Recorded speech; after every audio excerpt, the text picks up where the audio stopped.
சிகிச்சை பண்ணுவதும் தவறான முறையில் அந்த பொருள் திரட்டுவதற்காக இது மாதிரியான காரியங்கள் செய்வது என்பது உண்மைதான்.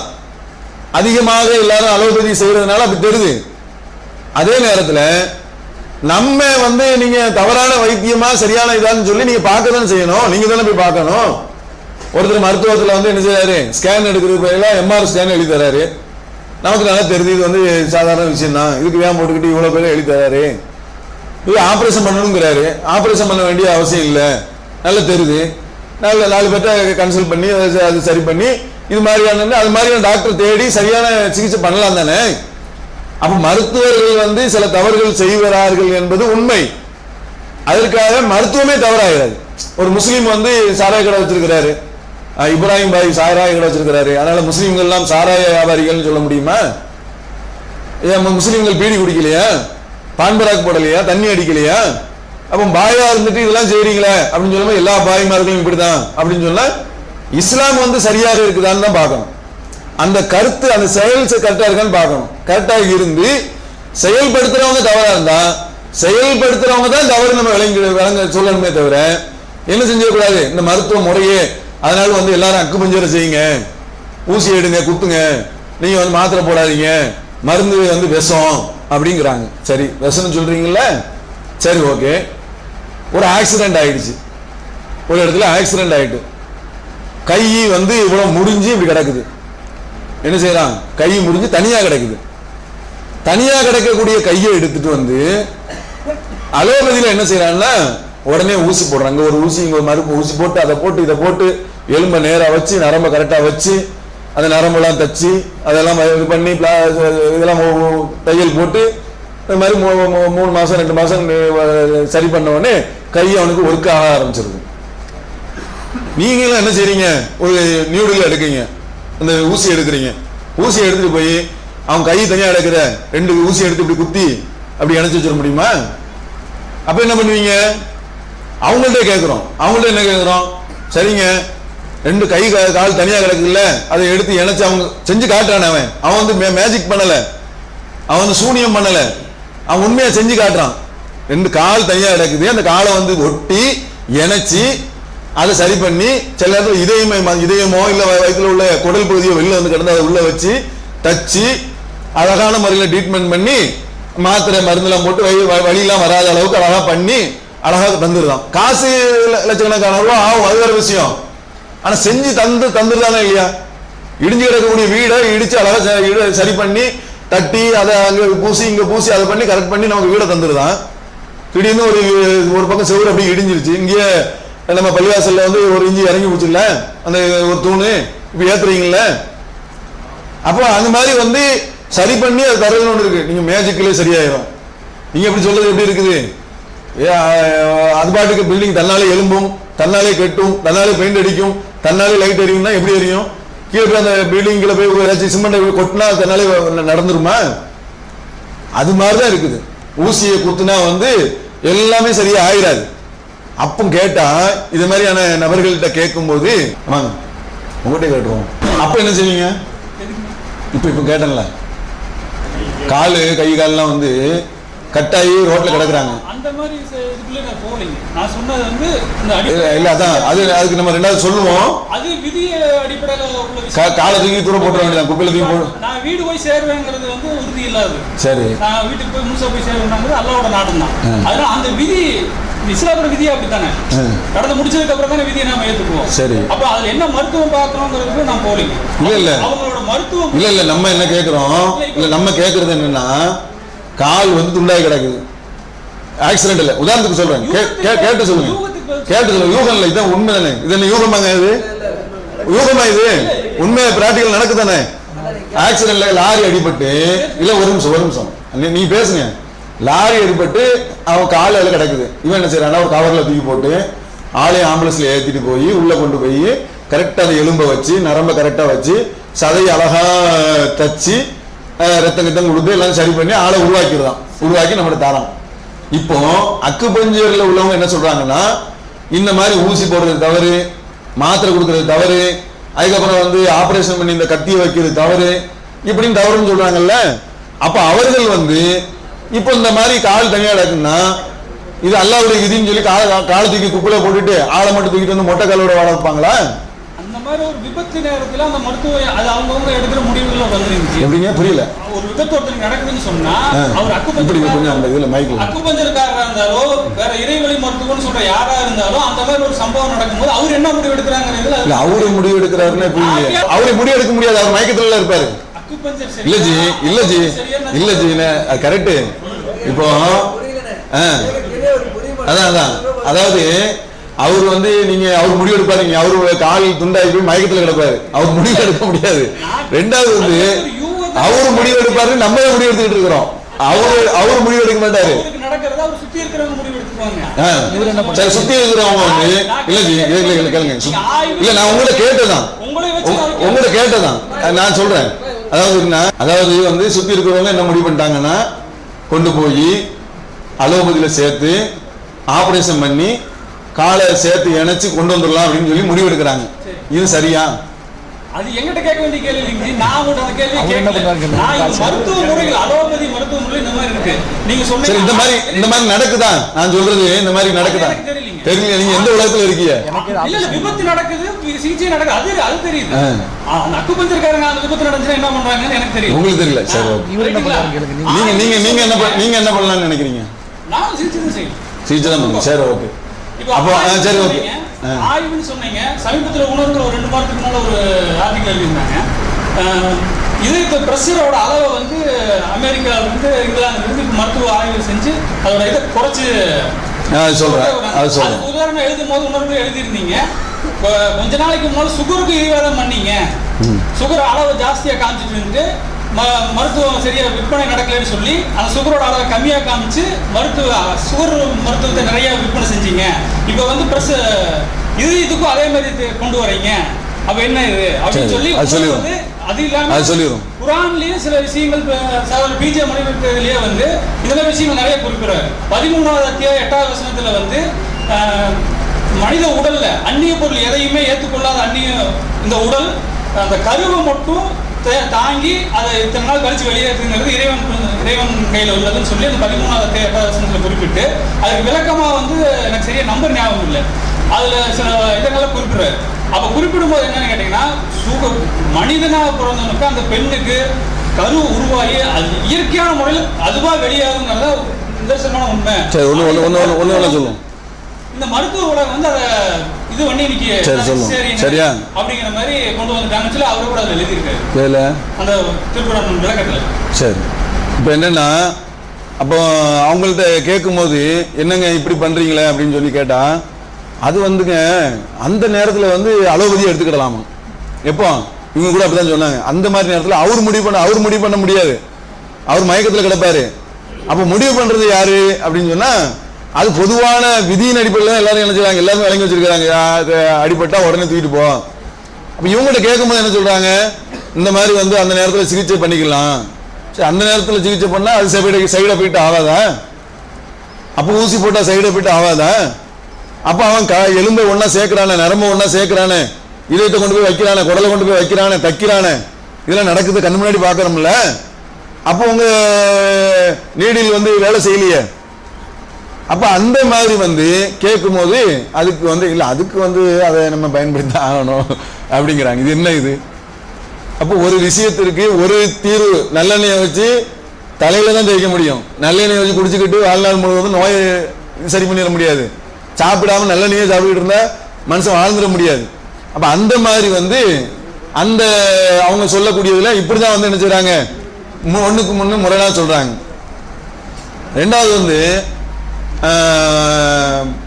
அதாவது அந்நிய பொருட்கள் வந்து உடம்புல சேர்ந்துச்சுன்னா அது வெளியேற்றிரும் அப்படின்னு சொல்லி அதை சொல்றாப்ல. அது வந்து எதுக்கு, கருவறையில் உள்ள அந்த நிலை சம்பந்தமாக அது வந்து உடம்புல போய் அந்த பெண்ணுக்கு வந்து முதல்ல ஒவ்வாமை ஏற்பட்டு அப்புறம் உடம்பு அதை ஏத்துக்கிட்டு, ஒவ்வாமை வந்து காலம்புள்ள ஒவ்வாமை கிடையாது, அது முதல்ல ஒவ்வாமை வரும், வாந்திலாம் வரும், அப்புறம் என்ன செஞ்சுக்கூடும் அதை ஏத்துக்கிட்டு அதுக்கப்புறம் ஒவ்வாமை எல்லாம் அப்படி நின்று போயிடும். சரியா? அப்ப அது வந்து அந்த புதுசா உடம்புல ஏறின உடனே அந்த கரு வந்து வளர்ந்து அப்புறம் என்ன ஆகுது, ஒரு குறிப்பிட்ட நாளுக்கு அப்புறம் அது வெளியேற்றப்படுகிறது. இதுதான் அதனுடைய நிகழ்வு. அதுக்காக வேண்டிய அந்நிய பொருட்கள் வந்து உடம்பு ஏற்றுக்கொள்ளாதுன்னு சொன்னா இப்போ நீங்க சாப்பிடவே கூடாது, அப்படித்தானே? நீங்க அல்லாஹ் வந்து கறியை சாப்பிட சொல்லியிருக்கானா இல்லையா? அல்லாஹ் வந்து அந்த ஒவ்வொரு பெண்ணும் கருவறையில் சுமைப்பதையும் கருவறைகள் சுருங்குவதையும் விரிவடையதையும் அல்லாஹ் அறிகிறான். ஒவ்வொரு பொருளுக்கும் அவனிடத்துல நிர்ணயிக்கப்பட்ட அளவு உள்ளதுங்கிறான். எந்த பொருளா இருந்தாலும் சரி ஒரு நிர்ணயிக்கப்பட்ட அளவோடு அல்லாஹ் வந்து என்ன செஞ்சிருக்கிறான், வச்சிருக்கிறான். இது 10 மாசமா, 10 மாசம் நீ உள்ள இரு. அப்ப நீங்க இப்ப சொன்ன மாதிரி வந்து அந்நிய பொருட்கள் சாப்பிடக்கூடாதுன்னு சொன்னா உணவு எல்லாமே அந்நிய பொருள் தானே, நம்ம உடம்புல உள்ள பொருளா? உணவு பழக்கம் இருக்குல்ல, எதுவுமே சாப்பிடக்கூடாது, அப்படியே விளங்கிறது. அதனால அப்ப ரசூலுல்லாஹ் என்ன செஞ்சாங்க, வந்து ஒருத்தருக்கு வந்து மூக்குல அடிபட்டு இதாயிடுச்சு, நீங்க வந்து வெள்ளி இதை வச்சுக்காங்க சொன்னாங்களா? அதுக்கப்புறம் அது இதான தங்கத்துல வச்சாங்களா இல்லையா? அப்ப அந்த மாதிரி வந்து அது அந்நிய பொருள் தானே. இப்ப அந்நிய பொருட்களை வந்து உடம்பு ஏற்றுக்கொள்ளாதுங்கிறது யதார்த்தமா ஒரு தூசி வந்து கண்ணில் விழுந்துச்சுன்னா சொல்லும், கண்ணில் தூசி விழுந்துட்டுன்னு சொல்லும், உறுத்திக்கிட்டே இருக்கும், தகவலை சொல்லும். ஆனா அதே நேரத்தில் அந்நிய பொருளை ராடு வச்சிருக்கிறாங்க நிறைய பேர், கால் வந்து அடிபட்டு கால் முடுங்கி சுள்ளி ஆயிரும். இவங்க அக்கு பிஞ்சர்லாம் ஒன்றும் பண்ண முடியாது, சுள்ளியானது போய் எடுத்துட்டு வந்து என்ன செய்ய முடியும், ஒன்றும் செய்ய முடியாது. இவன் என்ன செய்யறான், அந்த எந்தெந்த சுள்ளியெல்லாம் கரெக்டா வச்சு ராடு வச்சு இரும்பு ராடு வச்சு உள்ள அழகா ஃபிட் பண்ணி உள்ள போல்ட் போட்டு வச்சிருக்க அந்நிய பொருள் தான் அது உள்ளதான் இருக்குது. நம்ம அதை வந்து அழகா இப்ப நடக்கிறான், தாடை ஆக்சிடென்ட்ல தாடை போயிருது, தாடை இப்படி குவாண்டிட்டு போயிருது. இவன் என்ன செய்யறான், அந்த தாடையை கரெக்டா வச்சு தச்சு இரும்பு இதெல்லாம் ரெடி பண்ணி அதுக்குன்னு சில விஷயம் இருக்குது, அதை கனெக்ட் பண்ணி வச்ச உடனே அதை என்ன செய்யுது, அழகா பேசக்கூடியவனா மாறிடுறான். இருக்கா இல்லையா? நான் சொல்றது பொய்யா? கற்பனை உலகத்திலேயே சொல்லிட்டு இருக்கிறோம். உண்மையில அவன் செஞ்சு காட்டுறான். நீங்க செஞ்சு காட்டுங்க பார்ப்போம். ரிசல்ட் இப்படித்தானே வருது, நீங்க செஞ்சு காட்டுங்க பார்ப்போம். நீங்க உங்களுக்கு நோட்டீஸ் வச்சுட்டு தாடை உடைஞ்சு தாடை ஒட்ட வைக்கப்பட்டது இந்த ஊரில் இந்த நபருக்கு சொல்லுங்க பார்ப்போம். சொல்ல முடியாது. அப்ப அந்த நேரத்தில் இதுதானே தேவைன்னு சொல்லி மனுஷன் வரான். அப்ப அது குர்ஆனுடைய வசனம் அவங்க அந்த இதுக்கு விளக்கம் சொல்றாங்க. ஒரு குறிப்பிட்ட நாளுக்கு அப்புறம் நிர்ணயிக்கப்பட்ட நேரத்துக்கு அப்புறம் அது வெளியே வந்துடும் அப்படின்னு சொன்னதை வந்து தவறாக தனக்கு சாதகமாக நினைச்ச கூடாது, அவங்க சொல்லக்கூடிய நிலையை பார்க்கிறோம். அப்படி கிடையாது. சரியா? அஸ்ஸலாமு அலைக்கும். அக்குபஞ்சர் ட்ரீட்மெண்ட் சம்பந்தமான கேள்விதான். என்ன அப்படின்னா, என்னுடைய தாயாருக்கு வந்து ஒரு 5 வருஷத்துக்கு முன்னாடி முதுகெலும்பு ஃப்ராக்சர் ஆகி அதனால வந்து பிளட் கேன்சர் வந்து வந்துருச்சு. இது சம்பந்தமான ட்ரீட்மெண்ட் வந்து எங்க பார்க்கலாம் அப்படின்னு சொல்லி பார்த்துட்டு இருக்கும்போது ஒரு அக்குபஞ்சர் டாக்டரை வந்து சந்திக்கிறோம். அவங்க என்ன சொல்றாங்கன்னா, இது வந்து ரொம்ப எமர்ஜென்சியானது, இதுக்கு வந்து அலோபதி ட்ரீட்மெண்ட் வந்து பண்ணிடுங்க, அதை பண்ணிட்டு நீங்க திருப்பி வாங்க, இதனுடைய நோயை வந்து நம்ம குணப்படுத்தி தரோம் அப்படின்னு சொல்லி சொன்னாங்க. அந்த ட்ரீட்மெண்ட் வந்து நடைமுறை சாத்தியமாகுமான்னு கேள்வி. அதாவது அவங்க சம்பந்தப்பட்ட ஒரு விஷயம் சொல்றாங்க. அதாவது வந்து பிளட்ல கேன்சர் வந்துருச்சு அப்படின்னு சொன்னா கேன்சருக்கு வந்து சிகிச்சை இருக்குது அப்படின்னாங்க. எங்கெங்க கேன்சருக்கு சிகிச்சை இருக்கு அப்படின்னு சொன்னா, நீங்கள் வந்து உங்களுடைய உடம்பில் வந்து கழிவுகள் இருக்கிறது, அந்த கழிவை வெளியேற்றுவதற்கு சாப்பிடாமல் இருந்தால் என்ன செஞ்சிடும், அது வந்து கேன்சர்லாம் குணமாயிரும் அப்படின்னு சொல்லி சொன்னாங்க. அதுல வந்து பார்த்தேன்னு சொன்னா அது சில பேருக்கு சொல்லி கேன்சர் வந்து அதிகமாகி போச்சு, முத்தி போய். இது காயல் பட்டணத்துல ஒரு 6 வயசு பையனுக்கு வாயில கேன்சர். அதுல கேன்சர் வந்த உடனே அவங்க போய் என்ன செஞ்சிருக்காங்க, அக்குபஞ்சர் ட்ரீட்மெண்ட் போறேன்னு சொல்லிட்டு போய் ஒண்ணுமே ஆகல. கொஞ்ச நாள் ஆன பிறகு வாயில வந்து ஒரே ரத்தம், கலகலன்னு ரத்தம் வந்த உடனே போய் மருத்துவத்தை 2வது கொண்டு போய் பார்த்தா கேன்சர் முத்தி போச்சு, ஒண்ணுமே செய்ய முடியாது, முதலே கொண்டு வந்திருந்தா கூட ஏதாச்சும் பண்ணியிருந்துருக்கலாம் அப்படின்னு சொல்லி அந்த இது சொல்றாங்க. சொல்லி பையனும் இறந்து போயிட்டான். நமக்கு தெரிஞ்ச ஒரு நபர் வந்து எல்லாருக்கும் தெரியும், ஜமாத்தில் உள்ள ஒரு நபர் வந்து அவங்க இந்த மாதிரி ட்ரீட்மெண்ட்லாம் பார்த்துட்டு அதுக்கப்புறம் வந்து அக்குபஞ்சர் பண்ண போறேன், இயற்கை உணவை சாப்பிட போறேன்னு சொல்லி போயிட்டு அதுக்கப்புறம் அது நோய் ரொம்ப முத்தி இளம் வயசுலேயே இறந்து போயிட்டார். போய் கடைசி நேரத்தில் போய் அங்கே போய் மருத்துவரை போய் பார்த்துன்னு சொன்னா, என்னங்க இது இவ்வளோ கேன்சர் இவ்வளோக்குள்ள முத்தி இவ்வளோ ஆகிப்போச்சேன், இதை வந்து என்ன முதலே கொண்டு வந்திருக்க கூடாதா என்று சொல்லக்கூடிய அளவிற்கு ரொம்ப முத்தி போய் ஒண்ணுமே பண்ண முடியல. அது வரைக்கும் அவர் ஆரோக்கியமா இருக்கிறாரு, ஆரோக்கியமா அவர் ஒரு 200 பேருக்கு நிறைய பேருக்கு சொன்னாங்க. அது நம்பினவங்க எல்லாம் வந்து என்ன பண்ணிருப்பாங்க, அப்ப நல்ல ஆரோக்கியமா இருக்கிறோம்னு நினைச்சிட்டு இருப்பாங்க. ஆனா அவர் ஆள் என்ன சின்ன வயசுல மௌத்தாயிட்டாங்க. என்ன எல்லாம் அக்குபஞ்சர் பண்ண போறேன் அப்படின்னு சொல்லி ட்ரீட்மெண்ட் மருந்து இருக்கா இல்லையா, ஒவ்வொரு நோய்க்கும் எல்லாம் மருந்து ஏற்படுத்திருக்கானா இல்லையா, நமக்கு நல்லா தெரியுது. சகோதரர் பிஜே கூட அவங்க கூட சொன்னதுனால உணர்வுல எழுதியிருக்கிறாங்க. அவங்களுக்கும் அந்த மாதிரி கேன்சர் இருந்தது. அதுக்கப்புறம் கொஞ்ச நாள் பார்த்தா அதுக்கு அதிகமாகிடுச்சு. சாதாரண வைத்தியம் பார்த்துக்கிட்டு இருந்தாங்க. அப்போ அதுக்கப்புறம் போய் என்ன செஞ்சாங்க, அலோபதி பார்த்து அதை வெட்டி எடுத்து தூர போட்டோம்னா இப்போ நல்லா இருக்கிறாங்க. அப்போ கேன்சருங்கிறது வந்து ஒரு கிருமி உள்ள வந்துடுச்சுன்னு சொன்னால் அதை தூக்கி வெளியில் போட்டுட்டு அதை ட்ரீட்மெண்ட் பண்ணுற சிகிச்சை இருக்குது. அதை வாயால் சொல்லிடக்கூடாதான், இவங்க சொல்லிடக்கூடாதான். என்ன சொல்லிடக்கூடாது, எப்படி இந்த கால் எலும்புலாம் வந்து துண்டாகி போகும்போது அங்கே போய் பாருங்கன்னு சொன்ன மாதிரி கேன்சர் சொல்ல மாட்டாங்க. நீ முத்தி போய் கொண்டு வந்துருக்கீங்க. ஆனால் சொல்லியிருக்கிறாங்க. என்ன சொல்லியிருக்காங்க, இவங்களுக்கு என்ன நடந்திருக்குது, இவங்களுக்கு நடந்ததில்ல, அது கூட கிடையாது. அது முத்தி போனாலும் சரி இவங்க வந்து ஊசி வச்சு சுற்றிக்கிட்டே இருப்பாங்க. லாஸ்ட்ல என்ன ஆகுதுன்னா அது ஆள் அவுட்டு, கழிவு அவுட் ஆகிடுச்சு அப்படின்றது. என்னது, உடம்புல உள்ள கழிவுலாம் போயிடுச்சு. அப்போ முத்தி போனவங்களுக்கு ட்ரீட்மெண்ட் இருக்குது அவங்க கிட்ட கிடையாது. அவன் என்ன செய்யறான், அவனுடைய இது என்னன்னு சொன்னா அவன் கண்டுபிடிக்கிறான் உடம்புல எந்த பகுதியில். அவன் தான் கண்டுபிடிச்சா அவங்களுக்கு சொல்றான். கேன்சருக்கு நீங்களே சொல்றீங்க, நான் கேட்கிறேன். நீங்க ஏதாச்சும் நூடுல்ஸ்ல ஸ்கேன் வச்ச உடனே காமிக்குதா இந்த மாதிரி இவருக்கு கேன்சர் இருக்குன்னு காட்டுதா? இல்ல வந்து கிட்னில கல் இருக்குன்னு நீங்க வச்ச உடனே காட்டுதா? அவன் தான் என்ன செய்யறான், அவன் தான் ஸ்கேன் பண்ணியே காட்டுறான். இந்த இடத்துல இந்த பிரச்சனை இருக்குது, இந்த இடத்துல கல் இருக்குது. இதுல இவர்களே என்ன செய்யறாங்க, நீ போய் ஸ்கேன் பண்ணிட்டு வா. யாரு இவங்களே, என்னது நீ போய் ஸ்கேன் பண்ணிட்டு வா, இப்ப குறைஞ்சிருக்கான்னு பார்த்துட்டு வா. அவரு பார்த்துட்டு அவருக்கு என்ன தெரியும், எல்லாம் கொஞ்சம் குறைஞ்சிருக்குது. அப்ப இவங்க கேன்சர் இருக்குங்கிற அந்த தகவலே யார் சொல்றான், அலோபதி தான் சொல்றான். அப்ப அவன் சொல்றதுல வந்து நீ அது ஹராம்னு சொல்லாத. நம்ம இது எதுக்காக சொல்றோம், அலோபதி தான் செய்யணுங்கிறதுக்காக சொல்லல. ஆனா இவர்களுடைய வாதங்கள் எப்படி போயிடுச்சுன்னு சொன்னா, நீங்க வந்து அக்குபஞ்சர் ட்ரீட்மெண்ட் பண்ணி உடம்புடைய எல்லா நோயையும் குணப்படுத்திடலாம், எல்லாமே சரி பண்ணிடலாம் அப்படின்னு சொல்லி அதனுடைய முத்தி போனதனுடைய விளைவு தான் கேன்சர்ல இறந்திருக்கிறாங்க. கேன்சர்ல நிறைய பேர் இறந்திருக்கிறாங்க. அதே மாதிரி வந்து ரொம்ப நோயினால பாதிக்கப்பட்டுலாம் இறந்திருக்கிறாங்க. எந்த அளவுக்குன்னா, ஒருத்தங்க ஒரு 4 மாசத்துல வந்து அபாசனம் ஆயிடுச்சு. அது இந்த மாதிரியான ஒரு கொள்கையில் உள்ள நபருக்கு தான், அவங்களுடைய குடும்பத்தில் அபாசனம் ஆயிடுச்சு.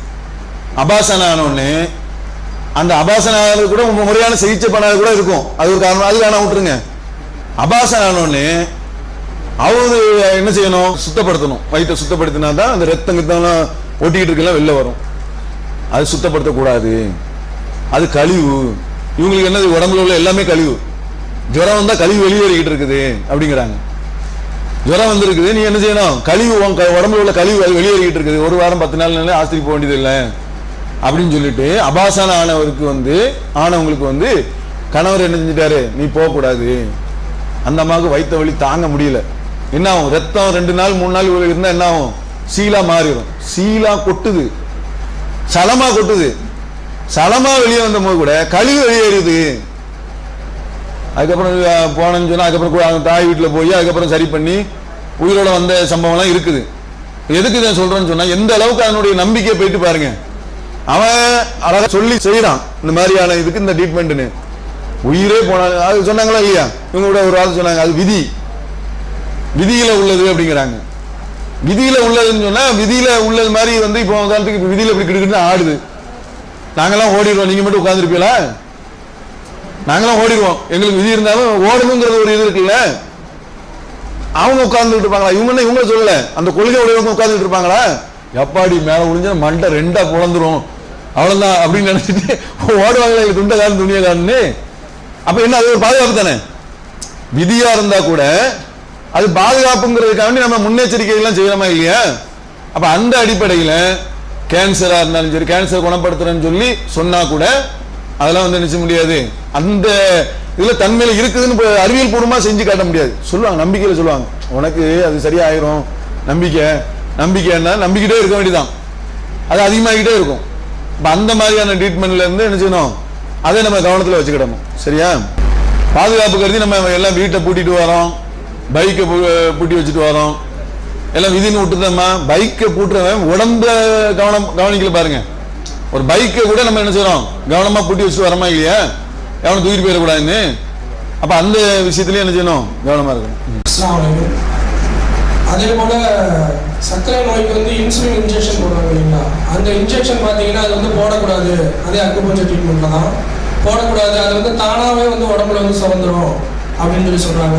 அதை நம்பி வந்து ஒரு சகோதரர் வந்து போடாமல் இருந்து மௌத்தா போயிட்டாங்க. அந்த மாதிரி சம்பவம் நடந்திருக்கு. அதாவது என்னன்னு சொன்னா